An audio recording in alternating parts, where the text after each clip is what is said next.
साधु बाबा का रहस्य, महादेव या माया। गांव सुरंगपुर के पास एक श्रापित जंगल था जिसे लोग अंधकार वन कहते थे। वहां की कहानियां लोगों को कंपा देती थीं। कहा जाता था कि जंगल में एक भूतनी रजनी का साया था जो रात में राहगीरों को अपने जाल में फंसाकर गायब कर देती थी। गांव में 3 युवा दोस्त वीर, काव्या और रघु, जो बचपन से बहुत निडर माने जाते थे, इस जंगल की कहानियों को हमेशा चुनौती देते थे। लेकिन उनकी हिम्मत भी रजनी के नाम से डगमगा जाती थी। एक दिन गांव में एक रहस्यमयी साधु बाबा, जिनका नाम स्वर्णानंद था, आए।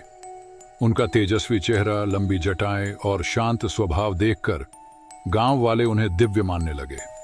गांव वालों ने साधु बाबा को अपनी समस्या बताई। वीर ने कहा, बाबा, इस जंगल के कारण हमारा जीवन नर्क बन गया है, हमें इससे मुक्ति दिलाइए। साधु बाबा मुस्कुराए और बोले, यह भूतनी सिर्फ भय से राज करती है। यदि तुम सबका विश्वास मेरे साथ है तो मैं आज रात जंगल में जाकर इसे समाप्त कर दूंगा। लेकिन इस काम के लिए मुझे 3 निडर लोगों की सहायता चाहिए।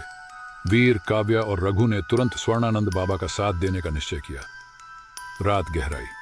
साधु बाबा और तीनों दोस्त त्रिशूल और दीपक लेकर जंगल की ओर बढ़े।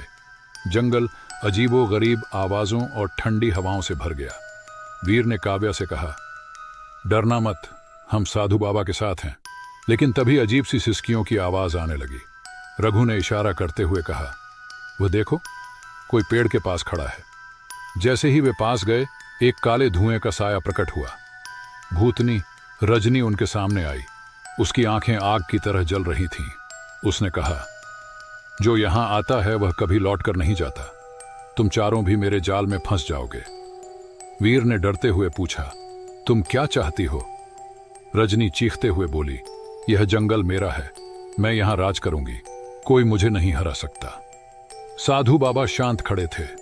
उन्होंने त्रिशूल उठाया और जोर से एयूएम नमः शिवाय का जाप शुरू किया। पूरे जंगल में शिव के मंत्र गूंजने लगे। अचानक बाबा का स्वरूप बदलने लगा। उनकी आंखों से दिव्य प्रकाश निकलने लगा। साधु बाबा अब भगवान महादेव का रूप धारण कर चुके थे। उन्होंने कहा, रजनी, तेरे पापों का अंत अब निश्चित है। यह जंगल अब तेरा नहीं रहेगा। रजनी कांपने लगी। उसने महादेव के चरणों में गिरते हुए कहा, मुझे क्षमा करें प्रभु, मैं अपनी इच्छाओं और क्रोध के कारण भटक गई थी, मुझे मुक्ति दें। महादेव ने तीनों दोस्तों की ओर देखा और कहा, यह भूतनी तुम्हारी परीक्षा थी। तुमने निडर होकर सच्चाई का साथ दिया। यही विश्वास धर्म की विजय का कारण बना है। वीर ने कहा, प्रभु, क्या यह जंगल अब सुरक्षित रहेगा? महादेव ने उत्तर दिया, हाँ, अब यह स्थान शिवमय हो गया है, लेकिन यह तुम्हारी जिम्मेदारी है कि तुम हमेशा सत्य और धर्म का मार्ग अपनाओ। सुबह गांव वालों ने देखा कि जंगल की अजीब आवाजें गायब हो चुकी थीं। साधु बाबा और त्रिशूल कहीं नहीं थे। गांव के लोग समझ गए कि बाबा स्वयं महादेव थे जो उनकी रक्षा करने आए थे। वीर, काव्या और रघु ने मिलकर जंगल के पास एक शिव मंदिर बनवाया। उस दिन से गांव का नाम शिवपुर रख दिया गया। तो दोस्तों, यह थी साधु बाबा और सुरंगपुर की रहस्यमयी कहानी।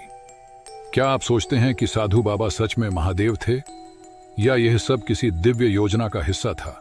यह कहानी हमें सिखाती है कि साहस, विश्वास और सत्य का मार्ग हमेशा विजय दिलाता है। अगर आपको यह कहानी पसंद आई हो तो इसे लाइक करें, शेयर करें और हमारे चैनल सच्ची कहानी को सब्सक्राइब करें। ऐसी ही और रहस्यमयी कहानियों के लिए जुड़े रहें। अगले वीडियो में फिर मिलते हैं। हर हर महादेव।